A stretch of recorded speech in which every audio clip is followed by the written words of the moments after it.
ఉద్యోగ భర్తీపై టెన్షన్ వద్దు, భర్తీ విషయంలో కృతనిశ్చయితం ఉన్నాం, బడ్జెట్ సమావేశంలో జాబ్ క్యాలెండర్. అధికారంలో రాకముందు ఎవడేమన్నాడు మిమ్మల్ని ప్రామిసు? అధికారంలో రాకముందు మేము రాగానే డిసెంబర్ 9 నుంచి 100 రోజులు ఏదో 100 రోజుల సినిమా ఆడిందన్నట్టుగా కాంగ్రెస్ పార్టీని ఓడియమన్నాడు. ఆ రోజు మేనిఫెస్టో పెట్టిన రోజు 100 రోజుల్లో మేము ఇన్ని భర్తీ చేస్తాం, 100 రోజుల్లో ఆకాశాన్ని కిందికి దించుతాం, నేలను బద్దలు చేస్తాం, అన్ని చేస్తామని ఇచ్చిందెవరు? మాట ఇచ్చిందెవరు? హామీలు ఇచ్చిందెవరు? అధికారంలో రావడం కోసము ఏది పెడితే అది ఇచ్చారు. సాధ్యమవుతుందా కాదా, ఇది అవుతుందా కాదా అనేది ఏది పట్టించుకోలేదు. కేసీఆర్ మీద వ్యతిరేకత ఉన్నది, మేము రావాలి కాబట్టి ఏది నోటికి ఏది వస్తుంది ఇచ్చేసిరు. ఇగో మేనిఫెస్టోలో మీరు పెట్టింది ఈ ఉద్యోగాల మీద మాట్లాడింది కదా, ఉద్యోగాలు త్వరలో జాబ్ క్యాలెండరు, ఉద్యోగాల భర్తీపై టెన్షన్ వద్దు. రేవంత్ రెడ్డి గారి మీద వ్యతిరేకత కాదు, కానీ మీరు ఇచ్చినటువంటిదే అభయహస్తం మేనిఫెస్టో. ఇది మీదే, మీ ప్రభుత్వం, మీ కాంగ్రెస్ వాళ్ళు ఇచ్చిన అభయహస్తం మేనిఫెస్టో. ఇగో తెలంగాణ రాష్ట్ర కాంగ్రెస్ కమిటీ అసెంబ్లీ ఎన్నికలు 2023 41 పేజీ 42 పేజీలల్లా ప్రజలారా, నిరుద్యోగులారా, ఈ లైవ్ చూస్తున్నటువంటి మిత్రులారా, మిగిలినటువంటి ఎవరైనా సరే తర్వాత చూసినా ఇప్పుడు చూసినా ఒక్కసారి ఆలోచించండి.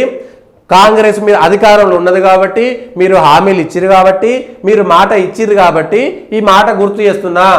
గ్రూప్ 1 నియామకాలు కాంగ్రెస్ పార్టీ అధికారంలోకి రాగానే మొదటి సంవత్సరంలో 2 లక్షల ఉద్యోగాలు పబ్లిక్ సర్వీస్ కమిషన్ ద్వారా, స్పెషల్ డిపార్ట్మెంట్ నియామకాల మిషన్ ద్వారా చేపట్టబడతాయి. దరఖాస్తుదారులు ఎవరు ₹1 ఫీజు కట్టవలసినటువంటి అవసరం లేదు. తెలంగాణలో కాంగ్రెస్ సర్కార్ వచ్చిన తర్వాత పోటీ పరీక్షలకు ₹1 కూడా ఫీజు తీసుకోలేదా? నిరుద్యోగులారా చెప్పండి. రేపు పొద్దుగాల అవసరమైతే 10 మంది నిరుద్యోగులను రేపు లైవ్లో పెట్టి ఇదే స్టూడియో ద్వారా నేను మీకు లైవ్లో ఇప్పిస్తా. ఎవరైతే కట్టిరో గ్రూప్ 1 గ్రూప్ 2 లేకపోతే మిగిలినటువంటి పోటీ పరీక్షలకు సంబంధించినటువంటి నిరుద్యోగులను ఇక్కడనే తీసుకొచ్చి, ఈ పక్కనే చిక్కడపల్లి లైబ్రరీ ఉన్నది మన పక్కన, వాళ్ళ ప్రిపేర్ అయ్యేటువంటి వాళ్ళని తీసుకొచ్చి నేను లైవ్లో చూపిస్తా. కాంగ్రెస్ మీద వ్యతిరేకత కాదు, మీరు ఇచ్చినటువంటి ఉద్యోగ నియామకాల క్యాలెండరు ప్రణాళిక. గ్రూప్ 1 నియామకాలు 1-2-2024లో చేస్తున్నారు ఫిబ్రవరిలా. ఈ గ్రూప్ 1 నియామకాలు డిప్యూటీ కలెక్టర్లు, superintendent of police, DSP, commercial tax officer, so అని ఇన్ని ఇచ్చిరు, మేనేజర్ ఫైనాన్స్. ఇవన్నీ అయినాయా? నిరుద్యోగ యువకులారా చెప్పండి, కాంగ్రెస్ నాయకులారా మీరు చెప్పండి, ఇవన్నీ అయినాయా? కాకపోతే ఫిబ్రవరిలో అయితే ఎక్కడ ఎన్నికల కోడ్ లేదు, ఫిబ్రవరిలో ఎన్నికల కోడ్ లేనే లేదు. ఇవన్నీ అయినాయా కాలేదా? అయితే నేను తప్పని నిరూపిస్తే మీరు వచ్చి కాంగ్రెస్ నాయకులారా మీరే నిరూపించండి. ఇదే స్టూడియోలో మీకు స్వాగతం పలుకుతున్నా. నిరుద్యోగులు కాంగ్రెస్ నాయకులు కలిసి మాట్లాడండి. ఇది మీరు ఇచ్చినటువంటి అభయహస్తము మేనిఫెస్టోనే. గ్రూప్ 2 నియామకాలు deputy tahsildar, municipal commissioner grade 3, assistant commercial tax officer, sub registrar grade 3, extension officer, Panchayati Raj, excise inspector, sub inspector, EO, PRRD executive officer, grade 1 దేవాదాయ శాఖ, assistant labour officer, assistant development officer, handlooms, ABCD blah blah blah, extension officer. ఇవన్నీ 1వ తారీఖు 4వ నెల 2024, 15వ తారీఖు 12వ నెల 2024. ఈ ఫేజ్ 1 అయిందా? గ్రూప్ 2 నియామకాలు ఈ ఫేజ్ 1 అయిందా కాలేదా? నిరుద్యోగులను నేను రేపు తీసుకొస్తా, కావాలంటే కాంగ్రెస్ నాయకులు కూడా రావచ్చు. మన ఛానల్ అడ్రస్ కూడా చెప్తా, కావాలంటే ఇదే చిక్కడపల్లిలో నిలబడి ఇటు కాంగ్రెస్ నాయకులు ఇటు కాంగ్రెస్ ఎమ్మెల్యేలు రండి కావాలంటే, లేదా ఈ మేనిఫెస్టో చేసినటువంటి కాంగ్రెస్ నాయకులు రండి. అవసరమైతే ఈ మేనిఫెస్టోకు ముఖ్య నాయకుడిగా ఉన్నటువంటి మంత్రి శ్రీధర్ బాబు గారిని కూడా నేను సాధారణంగా ఆహ్వానిస్తున్నా. ఈ నిరుద్యోగులు ఎవరైతే పోటీ పరీక్షల కోసం జెన్యూన్గా ప్రిపేర్ అయ్యేటువంటి వాళ్ళు, నాయకులను కూడా వదిలేద్దాం. గ్రూప్ పరీక్షలకు ప్రిపేర్ అవుతున్నటువంటి వాళ్ళని జెన్యూన్గా పిలుస్తాం, ఒక 4-5 కాంగ్రెస్ పార్టీకి సంబంధించినటువంటి వాళ్ళని పిలుద్దాం. గ్రూప్ 3 నియామకాలు 1వ తారీఖు 6వ నెల అయిపోయింది. ఇది జూలైలోకి వచ్చేసినాం. Senior assistant, senior accountant phase 2 డిసెంబర్లో. ఫేజ్ 1 గ్రూప్ 3 నియామకాలు 6వ నెలలో అయినాయా కాలేదా? నోటిఫికేషన్ వచ్చిందా? ఆ నోటిఫికేషన్లో ఏం జరిగింది? ఎంతమందికి ఇప్పుడు నోటిఫికేషన్లు వచ్చినాయి? ఎన్ని ఎగ్జామ్స్ జరుగుతున్నాయి? ఫేజ్ 1 గ్రూప్ 4 నియామకాలు ఫేజ్ 1 1వ తారీఖు 6వ నెల 2024. Junior assistant, hostel welfare officer, data entry సహాయకులు, లైబ్రరీ సహాయకులు. ఇవి నోటిఫికేషన్ వచ్చిందా? ఈ భర్తీ జరిగిందా? మీరు ప్రణాళిక ఏమిచ్చిరు, public service commission, department mission అనేటువంటి ద్వారా 2 లక్షల ఉద్యోగాలు, ప్రభుత్వ ఉద్యోగాలు 2 లక్షలు ఇస్తామని చెప్పారు. ఏది మొదటి సంవత్సరంలోనే 2 లక్షలు అంటే కనీసం 1,00,000 అయినా సరే ఈ పాటికి 6 నెలల్లో రావాలి కదా. 6 నెలలు అయిపోయింది కాబట్టి 1,00,000 ఉద్యోగాలు వచ్చినాయా రాలేదా ఈ 6 నెలల్లో? మీరు ఇచ్చింది కాబట్టి మీరే కనుక ఈ మేనిఫెస్టో 5 ఏళ్లలో నియామకం చేస్తామంటే మేము అడిగేటువంటి ప్రశ్నే లేదు, ప్రజలు అడిగేటువంటి ప్రశ్నే లేదు. మీరు చెప్పిరు ఈ మాట. రోజు ఒక మాట అవసరమైతే కాంగ్రెస్కు సంబంధించింది ఈ మేనిఫెస్టో 42 పేజీలు ఉన్నది. రోజు ఒక ముక్క నేను చెప్తా కావాలంటే. అసిస్టెంట్ ఎగ్జిక్యూటివ్, ఈ అసిస్టెంట్ ఇంజనీరు, రహదారులు, ఏఈలు, ఈ పంచాయతీరాజు వీళ్ళందరూ కూడా 5వ నెల 1వ తారీఖు phase 1, agriculture, horticulture, veterinary phase 1 5వ నెల మేల, assistant motor vehicle inspector, finance accounts ఆఫీసర్లు, టౌన్ ప్లానింగ్ ఆఫీసరు, అగ్రికల్చరు ఇదంతా కూడా ఫేజ్ 1 6వ నెల 1వ తారీఖు. Transport constable, excise constable, police constable phase 1 మార్చిలో ఎంతమంది అయినాయి? గతంలో ఇచ్చినటువంటి నియామకాలు కూడా ఎల్బీ స్టేడియంలో ఇచ్చినాయి.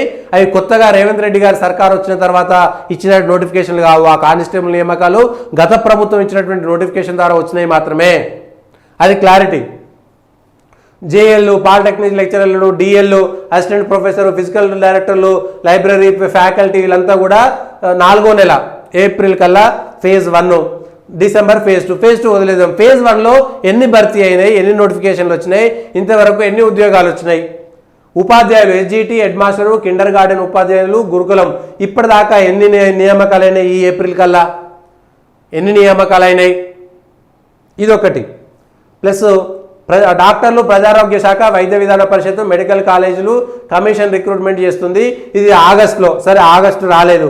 విలేజ్ రెవెన్యూ ఆఫీసరు, విఆర్ఓలు, జీపీ సెక్రటరీలు, జీపీ స్థాయి ఇవన్నీ మండల స్థాయి సాంకేతికత ఫేజ్ 1 1వ తారీఖు 6వ నెల. ఇవన్నీ 1వ తారీఖు 6వ నెల దానికి సంబంధించినటువంటివి కూడా. నిన్న రాత్రి ఎవరో ఫోన్ చేశారు, అది కూడా చెప్తా. ఇప్పుడు ఏదో సమస్య ఉందని. ఈ ఫేజ్ 1 ఈ విలేజ్ రెవెన్యూ ఆఫీసర్లు, ఆ విఆర్ఓలు, విఆర్ఏల పరిస్థితి ఏంది? ఆ విఆర్ఏలకు మీరు ఇచ్చినటువంటి హామీ ఏంది? కేసీఆర్ చేసినటువంటి దాన్ని మీరు ఏం చేస్తున్నారు? ఆ విఆర్ఏలను, విఆర్ఓలను ఎవరినైతే విఆర్ఏలందరినీ తీసేసిరో, గతంలో షేక్ సింధు, నీరటి, ఇంకేదో పేర్లతో ఒక్కొక్క ఊర్లో ఒక్కొక్క పేరు ఉంటుండే. మా ఊర్లో అయితే షేక్ సింధు అంటుంటివి. ఆ విఆర్ఏలు, విలేజ్ రెవెన్యూ అసిస్టెంట్లను ఏం చేసిర్రు? వాళ్ళని ఇప్పుడు ఎక్కడో నైట్ వాచ్మెన్లు ఉన్నారు, ఇంకెక్కడో ఉన్నారు, ఒక్కొక్క డిపార్ట్మెంట్లో పోయిర్రు. ఆ విఆర్ఓల పరిస్థితి ఏంది? వాళ్ళందరినీ మళ్ళీ ఏం చేస్తారు కాంగ్రెస్ పార్టీ? ఇగో ఈ 13 అంశాలలో ఇప్పటిదాకా కాంగ్రెస్ పార్టీ మాట మీద నిలబడి ఈ 6 నెలల్లో చేసినటువంటి జాబ్ నియామకాలన్నీ, వచ్చినటువంటి నోటిఫికేషన్లన్నీ, మిగిలినటువంటి అన్నీ ఇది కాంగ్రెస్ ప్రభుత్వం వాళ్ళు సమాధానం చెప్పాలి. అయితే వెంటనే అవుతుందా? మధ్యలో 2 నెలలు ఎన్నికల కోడ్ ఉంది. ఎన్నికల కోడ్ లేనప్పుడు ఏం చేసిరు? 100 రోజుల్లో ఇస్తా అన్నది మీరే, 6 నెలల్లో ఇస్తా అన్నది మీరే, ఏడాదిలోపు 2 లక్షల ఉద్యోగాలు ఇస్తా అన్నది కూడా మీరే కదా. ఇవన్నీ చేసింది మీరే. ఈ 42 పేజీల అభయహస్తం మేనిఫెస్టో అనేటువంటిది మీ అభయహస్తమా, ఇది భయహస్తమా అనేటువంటిది మీరు చెప్పాలి. దుద్దిల్ల శ్రీధర్బాబు గారు చైర్మన్. శ్రీధర్బాబు గారు అవకాశం ఇస్తే మీతో కూడా ఈ డిక్లరేషన్లు, వీటి సంగతి ఏంది, వీటి కథ ఏంది అనేటువంటి అంశాన్ని మాట్లాడేటువంటి ప్రయత్నం చేస్తాం. పోనీ 6 గ్యారెంటీల దాంట్లో ఏమిచ్చిర్రు? ప్రతి మహిళకు ప్రతి నెల 2,500, 500కే గ్యాస్ సిలిండరు, కౌలు రైతులకు 15,000, వ్యవసాయ కూలీలకు 12,000, వరి పంటలకు బోనస్ 500 ఇవన్నీ ఇచ్చిర్రా? అభయహస్తం కింద 200 యూనిట్ల ఉచిత విద్యుత్తు, ఇందిరమ్మ ఇండ్లు లేనటువంటి వాళ్లకు 5 లక్షలకు, ఉద్యమకారులకు 250 చదరపు గజాల ఇంటి స్థలము, విద్యార్థులకు 5 లక్షల విద్యా భరోసా కార్డు, ప్రతి మండలంలో తెలంగాణ ఇంటర్నేషనల్ స్కూల్ కాదు, ఉన్న స్కూళ్ళను డెవలప్ చేయండి. చాలు మస్తు. ఫస్ట్ ప్రభుత్వ పాఠశాలను ఉన్న వాటిని డెవలప్ చేయండి, టీచర్లను ఇవ్వండి. ప్రైవేటులో దారుణంగా ఉన్నది. తెలంగాణలో 70% విద్య, కేజీ నుండి పీజీ దాకా 70% విద్యార్థులు ప్రైవేట్లో చదువుకోవాల్సినటువంటి పరిస్థితి. విద్యా వైద్యంలో కొన్ని తీసుకురండి, కావాలంటే దమ్ముంటే ప్రభుత్వ ఉద్యోగులంతా ప్రభుత్వ పాఠశాలనే చదవాలి. ప్రభుత్వ కాంట్రాక్ట్ ఉద్యోగులు, ప్రభుత్వ ఇట్లా ఏమవుతుందంటే వీళ్ళు చదవద్దా వాళ్ళే చదవాలంటే గవర్నమెంట్ టీచర్లు, ఐఏఎస్ ఆఫీసర్లు, మిగిలినటువంటి గవర్నమెంట్ ఉద్యోగస్తులంతా ప్రభుత్వ పాఠశాలల్లోకి తమ పిల్లల్ని పంపిస్తే మిగిలినటువంటి తల్లిదండ్రులు కూడా అరే పెద్ద పెద్ద ఉద్యోగస్తులు పంపిస్తారు కాబట్టి మన పిల్లలకు కూడా మంచి చదువు వస్తుందనేటువంటి దాంట్లో ప్రైవేట్ విద్య కంటే ప్రభుత్వ విద్యకే డిమాండ్ ఉందనేటువంటి విషయాన్ని తీసుకురావాల్సినటువంటి అవసరం ఉంది. 98, 99 నుంచి మొదలైనటువంటి ఈ దరిద్రము, ప్రైవేటు విద్యా సంస్థల పెత్తనము ఆ తర్వాత విపరీతంగా పెరిగిపోయింది. 90, 96 కంటే చాలా తక్కువ ఉంటుండే అప్పటికి. కేవలం హైదరాబాద్లోనూ ఒకటో రెండో టౌన్లల్లో ఒక్క స్కూల్ ప్రైవేట్ ఉంటే చాలా ఎక్కువ. మేము మా లాంటి జనగాం లాంటి టౌన్లలో అయితే ఒకటో రెండో ప్రైవేట్ స్కూల్స్ ఉంటుండే, మిగిలిన గవర్నమెంట్ స్కూళ్ళు, గవర్నమెంట్ కాలేజీలే. ఆ తర్వాత 98, 99 నుంచి 96 నుంచి ప్రైవేటు కాలేజీలు పెరిగినాయి. మాకైతే మేము చదువుకున్నప్పటికీ గవర్నమెంట్ డిగ్రీ కాలేజీ తప్ప ప్రైవేటు డిగ్రీ కాలేజే లేదు జనగాంలో. 2004 తర్వాత ప్రైవేట్ డిగ్రీ కాలేజీలు రావడం స్టార్ట్ అయింది, 2003 నుంచో 2004 నుంచో. అంతకుముందు ప్రైవేట్ డిగ్రీ కాలేజీ లేకపోతుండే. గవర్నమెంట్ డిగ్రీ కాలేజీ కోసం ఉద్యమాలు చేసినాం మేము. ఎయిడెడ్ డిగ్రీ కాలేజ్ ఉంది, దాన్ని పూర్తి స్థాయి గవర్నమెంట్ చేయండి అని ఏబీ డిగ్రీ కాలేజ్ కోసం రిలే నిరాహార దీక్షలు చేసినాం. అన్ని విద్యార్థుల సంఘాల వాళ్ళు, ఏ ఒక్క విద్యార్థి సంఘం కాకుండా అందరూ కలిసి రిలే నిరాహార దీక్షలు చేసినాం. 2002, 2003 సంగతి. ఇవాళ ప్రైవేట్ డిగ్రీ కాలేజీలే గవర్నమెంట్ డిగ్రీ కాలేజీలు బతుకు బట్టగట్టలేనటువంటి పరిస్థితి. గవర్నమెంట్ పాఠశాలల్లో నిన్న మొన్న మేము పూర్వ విద్యార్థుల సమ్మేళనం పెట్టుకుంటే గవర్నమెంట్ టీచర్లు బాధపడుతున్నారు, స్కూళ్ళకు విద్యార్థులు వస్తలేరు. మేమే మా పిల్లల్ని ప్రైవేట్ పాఠశాలకు పంపించాల్సి వస్తుంది గవర్నమెంట్ స్కూళ్ళ మీద నమ్మకం లేక. ఎందుకు పోయింది ఈ నమ్మకం అనేటువంటిది ఒక్కసారి ప్రజలు, ప్రభుత్వము కలిసి ఆలోచించాల్సినటువంటి సందర్భం ఇది. చేయూత 4,000 నెలవారీ పెన్షన్ వస్తుందా? 10 లక్షల రాజీవ్ ఆరోగ్యశ్రీ బీమా, ఇది ఒకటేంది 5 లక్షలు ఉండే, కేంద్రం నుంచి వచ్చేటువంటి 5 లక్షలు, రాష్ట్రం 5 లక్షలు కలిపి 10 లక్షలు అని చెప్పింది, అయిపోయింది. ఇక రైతు డిక్లరేషను. ఈ ఈ తెలంగాణలో కాంగ్రెస్ ప్రభుత్వము వరి ధాన్యానికి ప్రస్తుత మద్దతు ధర కాంగ్రెస్ వాగ్దానం ప్రకారం వచ్చిందా రాలేదా? మొక్కజొన్న, కందులు, సోయాబీను, పత్తి, పసుపు, ఎర్రజొన్న, చెరుకు, జొన్నలు తెలంగాణ ప్రభుత్వం ఏమైనా కాంగ్రెస్ మద్దతు ఇచ్చినట్టుగా బోనస్లు చెల్లించిందా మొన్నటి పంటలకి? ఒక్కసారి ప్రజలు ఆలోచించాలి. మీరే ఇచ్చిరు వాగ్దానం, మేము ఇవ్వలేదు. రైతు కమిషన్, కొత్త వ్యవసాయ విధానము, ప్రతి ఎకరాకు సాగునీరు అందించేది. ఇక యూత్ డిక్లరేషను, ప్రభుత్వ ఉద్యోగాలు మొదటి ఏడాదిలోనే 2 లక్షల ఉద్యోగాలు, మొదటి ఏడాదిలోనే SC ST BC minority backlog పోస్టులు, మొదటి ఏడాది జూన్ 2 నాటికి అన్ని శాఖల్లోని ఖాళీలతో. జూన్ 2 అయిపోయింది, జూలై ఇవాళ, జూలై 6 తారీఖు, ఆషాఢ మాసం కూడా వచ్చింది, వారాయిదేవి నవరాత్రులు కూడా వచ్చేసినాయి. 2 నాటికి అన్ని శాఖల్లోని ఖాళీలతో జాబ్ క్యాలెండర్ ప్రకటించి సెప్టెంబర్ 17 లోపు నియామకాలు పూర్తి. మరి ఎప్పుడు ఈ జాబ్ క్యాలెండర్ వస్తుంది? మీరు పూర్తి చేయాలంటే నెలలు పడుతుంది కదా.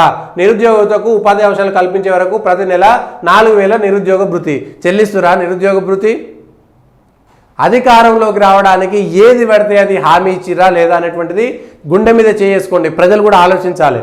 కాకపోతే కేసీఆర్ను దించాలనుకున్నారు, దించారు. కాంగ్రెస్ అక్కడ కనబడ్డది కాబట్టి కాంగ్రెస్ ఇచ్చిర్రు. ఏది పడితే అది వాగ్దానం ఇచ్చారు కాబట్టి ప్రజలు ఏమో 4 చేయకపోతారని నమ్మిరు. ప్రత్యేక చట్టంతో టీఎస్పీఎస్సీని ప్రక్షాళన చేసి, ఏం ప్రక్షాళన చేసిర్రు? ప్రక్షాళన చేసిరా లేకపోతే మళ్ళీ ఎవరిని టీఎస్పీఎస్సీ చైర్మన్ చేసిరు అనేటువంటిది ప్రజలందరూ ఆలోచించాలి. నిరుద్యోగ నిర్మూలన, ఏది సెంట్రలైజ్డ్ ఆన్లైన్ రిజిస్ట్రేషన్ పోర్టల్ను ఏర్పాటు చేసి 7 జోన్లలో ఎంప్లాయీ ఎక్స్చేంజ్లు, స్కిల్ డెవలప్మెంట్ సెంటర్లు ఏమైంది? ప్రైవేట్ కంపెనీల్లో తెలంగాణలో యువతకు 70% రిజర్వేషన్ కల్పన ఏమైంది? యూత్ కమిషన్ ఏర్పాటు చేసి 10 లక్షల వరకు వడ్డీ లేని రుణ సదుపాయాన ఏమైంది? ఇప్పటిదాకా ఫీజు రీయింబర్స్మెంట్ కోసం ఏమైంది? ఇవన్నీ ఇంటిగ్రేటెడ్ IIITలు, IMGలు, పోలీసు మరియు పిల్లల కోసం హైదరాబాద్లో విశ్వవిద్యాలయాల ఏర్పాటు, విద్యాలయాలు, నాణ్యమైన విద్య అన్నీ 6 నెలల్లో చేస్తాం, 7 ఏడాదిలోపు చేస్తామని చెప్పి ఏ ఒక్కటి చేయకపోగా ఇవన్నీ ఎందుకు? దీనిపైన కాంగ్రెస్ నాయకులు చెప్పాలి. నిరుద్యోగులు అడగడంలో తప్పు కూడా లేదు. నిరుద్యోగులు వాళ్ళు ఉద్యమం చేస్తారు కాబట్టి సహజంగా ప్రతిపక్షాలు వాళ్ళకు మద్దతు తెలపడం అనేటువంటిది ప్రతిపక్షాల బాధ్యత. కాంగ్రెస్ వాళ్ళు గదే చేసారు, ఇవాళ టీఆర్ఎస్ వాళ్ళు బీజేపీలు గదే చేస్తారు. కాంగ్రెస్ ఇచ్చిన వాగ్దానాలలో సగం పూర్తి చేసుకున్నా కూడా బరాబర్ పూర్తి చేసుకున్నట్టే లెక్క. కానీ అది అయ్యేటువంటి అవకాశాలు కనబడతలేవు. ఏం జరుగుతుంది, ఎంత మేరకు వస్తుంది అనేటువంటిది చూద్దాం. ఒక పోనీ 6 నెలలు అయిపోయింది, మళ్ళీ ఏడాదికి, మళ్ళీ డిసెంబర్ తర్వాత ఇవే ఖాళీలతోటి మళ్ళీ ఇదే డిస్కషన్ చేయడం అనేటువంటిది స్పష్టంగా మనకు అర్థమవుతున్నది. ఇవి ఈరోజున్నటువంటి వార్తలు అనుకున్నటువంటి వాస్తవాలు, విశ్లేషణ. దయచేసి పొలిటికల్ వాయిస్ను లైక్ చేయండి, సబ్స్క్రైబ్ చేయండి, షేర్ చేయండి, కామెంట్ చేయండి.